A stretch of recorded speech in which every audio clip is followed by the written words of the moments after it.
sempat tidak menggelar sidang beberapa hari untuk menghindari wabah virus corona atau COVID-19, Pengadilan Negeri Palembang kembali menggelar sidang dengan video conference. Dalam sidang melalui video conference tersebut, terdakwa tidak perlu hadir langsung ke Pengadilan Negeri, cukup berada di ruangan rutan atau LP tempat mereka sementara, dan langsung dihubungkan dengan hakim, jaksa, dan kuasa hukum terdakwa yang berada di ruang Pengadilan Negeri Palembang.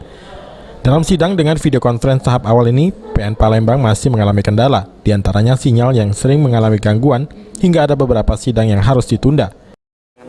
Oh, persidangan itu saja. Bukan masalah sinyal. Sudah pun eksekusi. Ya. Ya tadi kan lihat sendiri. Iya. Memang karena baru Uji coba. apa ya, kita coba jadi belum begitu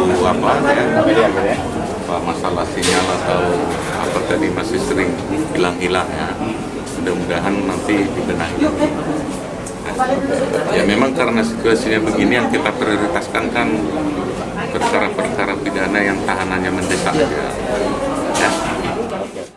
Kedepan, Pengadilan Negeri Palembang akan berkoordinasi dengan rutan atau LP tempat para terdakwa menjalani tahanan agar proses sidang bisa berjalan lancar tanpa adanya gangguan. Abidin Riwanto, PAL TV.